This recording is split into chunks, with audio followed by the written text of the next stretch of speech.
Andrea, Martin. Hey! Hello everyone. Guten Morgen und herzlich willkommen bei Erste, Neue aus Südtirol. Buongiorno e benvenuti alla cantina Erste Neue in Alto Adige. A very good morning to all of you in the United States, and thank you very much for watching today's edition of T. Edward Morning Show. It's a pleasure to have you here, a pleasure to have you as our guest, and we take the opportunity now to show you a little bit of our beautiful area. At this point, of course, we also would like to thank T. Edward, the team of T. Edward, for giving us the opportunity to present our winery Erste Neue to you. First of all, however, we would like to introduce ourselves.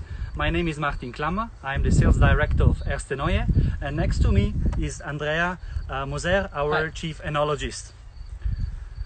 Well, actually, of course, we are currently following with utmost concern and sorrow the news that we daily get from the United States, and we are that much sorry to hear how the development is currently going on and how the spreading of coronavirus is going on in the United States.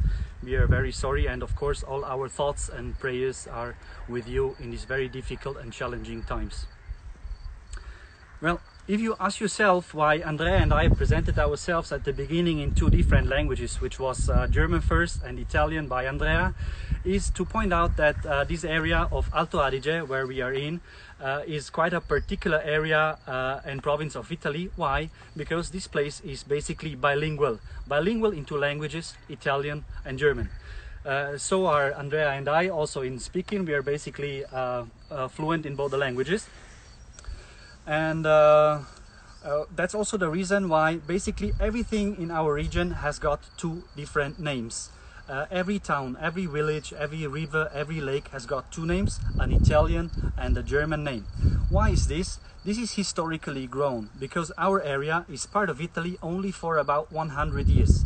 This part of Italy was part of the Austro-Hungarian Empire before World War I, so until 1918. That's the reason why still nowadays 60% of the population are of German mother tongue, 25% are of Italian mother tongue, 5% are Ladins. So these are the three official languages of Alto Adige, and the rest is other mother tongues. So as you can see around here, Alto Adige is the most northern province of Italy, and we are sharing a border basically with Austria and Switzerland. We are right in midst of the Italian Alps and the Dolomite Mountains, which definitely have a huge impact on our daily life. And at this point, I would like to pass the word to Andrea. Thank you, Martin. Hi everybody. I will just try to show you where exactly we are in the middle of the Alps, in the northern part of Italy. So I've just painted a little bit Italy. I'm sorry for Sicily because I haven't enough space to paint it. So basically Rome is in the center of Italy, okay, down there. Then here it's Toscana with Pisa and Florence. Then we have Venice. Everybody knows Venice. It's on the east coast of Italy.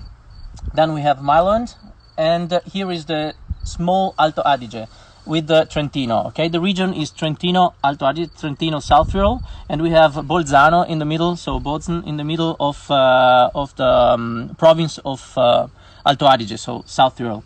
If you can look at this is like the province of Alto Adige, okay, with in the center Bolzano, and we are located just 10 kilometers south than Bolzano. If Christoph, you can come with me, please. Yep. We will maybe have a little bit problem with the wind here because it's always windy in our area, but we can have a look at the beautiful panorama we have down there.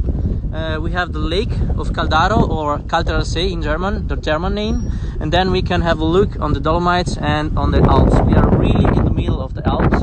So the flat of the valley, we are starting at 220 meters above the sea level, and then the mountain and the hills are rising up until 2000 meters and above, even higher.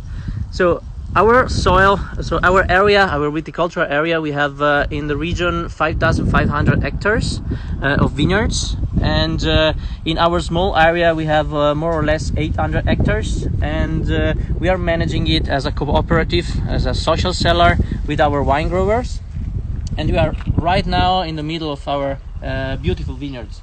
So we are starting with the red varieties on the flat. Not really on the flat, because we started with on the flat. You can find some orchards, some fruit orchard with apple trees, a lot of apple trees, and then we can rise a little bit, starting on 250 meters above the sea level, with some international varieties as Cabernet, as Merlot, as some indigenous variety as Lagrein, and then some Chardonnay, some Gewurztraminer, again some indigenous variety as Gewurztraminer. Then we can rise a little bit up on the hill, in between 350 and 450 meters above the sea level. We can find some Chardonnay, some Pinot Grigio, the really famous Pinot Grigio in America. Then some Pinot Noir, that it's pretty famous in our region, with the other two indigenous variety, the main indigenous variety like Schiava and Gewurztraminer. And then on the top of the hills, what is most important for us, for Erste Neue, we are finding really the climate of the Alps, and we are we are working with some variety as Pinot Bianco, as Sauvignon, as Pinot Noir. And we are giving really the taste of the Alps in our wines. It means we have a climate that is not too cold, as we can think, but during the night, so the difference in between the night and the day during the ripening season is really important for our wines, because we are keeping all the freshness in our wines. It means low pH, high acidity, and crispy wines, especially in our Pinot Bianco and in some of our reds like Pinot Noir. So, talking about the typical trellising system of our area, it was mostly the pergola. But we changed in the middle of the 80s on the new system. I think everybody knows the kind of system that we are using right now. It's Guyot, or a spur pruning system. Okay, we can see one of those vineyard right here. We are just a couple of weeks after bud burst. We can see the spring is coming. We are right in the middle of spring, and we see that the buds are bursting out, and we have the new shoots coming out with some grapes. I will show you a couple of new grapes of the new harvest. It means in 2020. These are the really new little grapes that are coming out for the next harvest. So we were starting with a really nice spring, really sunny. I know that we are in a bad situation right now. Everybody, more or less the whole world, in a bad situation. But we are really hoping the best for the future. And also the spring is always a new beginning. So we are hoping the best for the future. So what about a little bit about the soil? All the valley was generated by a glacier. A really, how you can say, Martin, ancient glacier. Yeah, maybe. Yeah. And it was just pushing the soil in different so leaving a little bit of soil and then pushing again this kind of soil. So our soil is not really homogeneous. It's really different. Every plot, every vineyard has a different soil. It means we have chalky soil, we have porphyric soil, we have sandy soil. It depends on the elevation, and it depends on the exposition and on the altitude above the sea level. Okay, then I will give you again the words to Martin.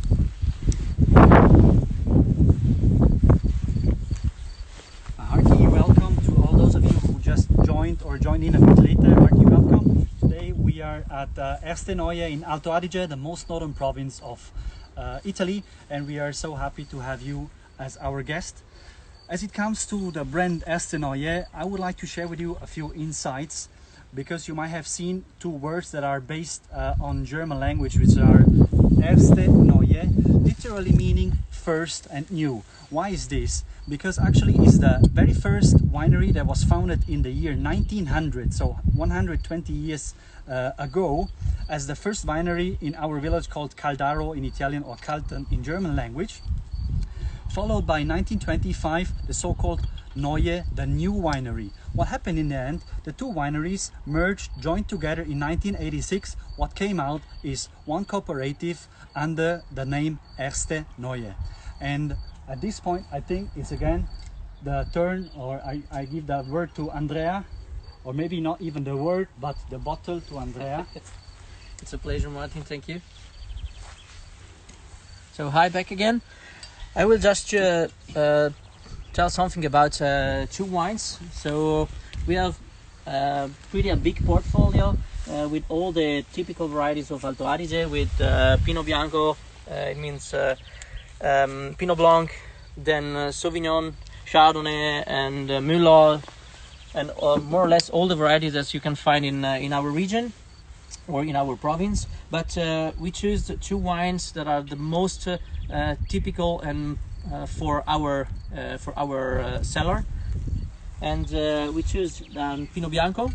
Okay, in German language, it's the name it's Weißburgunder, and it's a really representative of our winery because, thank you, Martin, because it's a crispy wine, really floral, really fresh, with low pH, high acidity, no malolactic, and it represents really well our idea of wines in the middle of the Alps, and it represents really well our soil and our region.